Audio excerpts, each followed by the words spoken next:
think if you look at the entire off-road market worldwide, KTM's been one of the brands that have continually, they developed their motorbikes all the way through an era where other manufacturers stepped away from two-stroke specifically, only manufacturer to keep on developing the two-stroke motor. And quite frankly, if you look at an event like the FUNDURO or any of the hard enduro stuff, it's the only bike. You literally can't traverse that kind of terrain on anything else.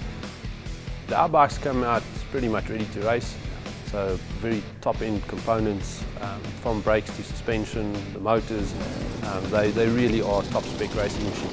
There are some tweaks, there are suspension setups that you can change, there are different internals, harder terrain, softer terrain, and also it's largely dependent on the skill set of the rider. So the more aggressive the rider is, the harder the setup generally would be. But in general, we found that the stock setup is good enough for even a fairly seasoned campaign. Yeah, we have a saying here that we get the bikes in after a hard weekend, you can just wash the damage off. It's incredible how they're built to withstand the most extreme terrain and the most extreme abuse. I mean the tracks that are being set these days and the challenges for the riders are extreme. Races like the Roof of Africa, for instance, local series like the WILDT, they all are very technical, and when the red mist comes, the guys go, and the bikes are they're phenomenal.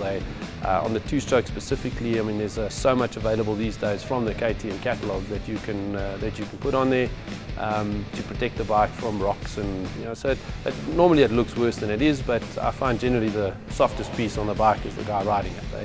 They very seldom give in. But the FUNDURO for us, as Raceworx, as a brand, it's got a long history. The owners live very close by in that area. They have got some other business concerns there, and it's generally in aid of the school. It's a good cause. It's grown from something that was, let's help the school, to, I mean, this last event was incredible.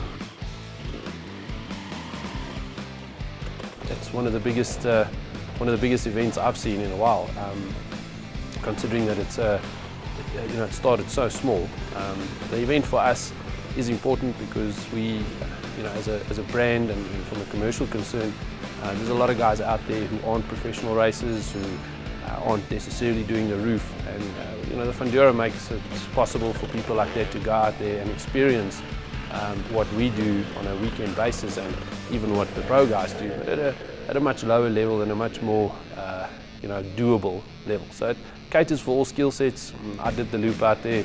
The peri-peri route was for even a seasoned campaigner. If you wanted to do a fast loop, go and do 4 or 5 of those. I think if you speak to the top end guys, they were pretty tired by the time they got done.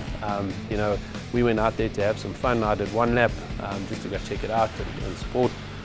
Very nice little loop, lots of flowy bits, some technical stuff, there was some mud. So yeah, very, very nice. And also the terrain doesn't get ridden all the time, so there's a big need for guys who ride every weekend to go ride somewhere different, and that's what makes the FUNDURO fun. You can go out and ride a piece of land that you normally can't.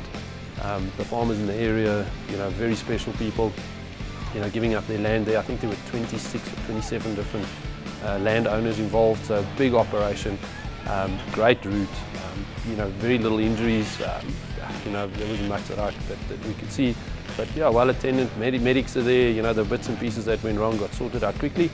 But yeah, really, really nice little race.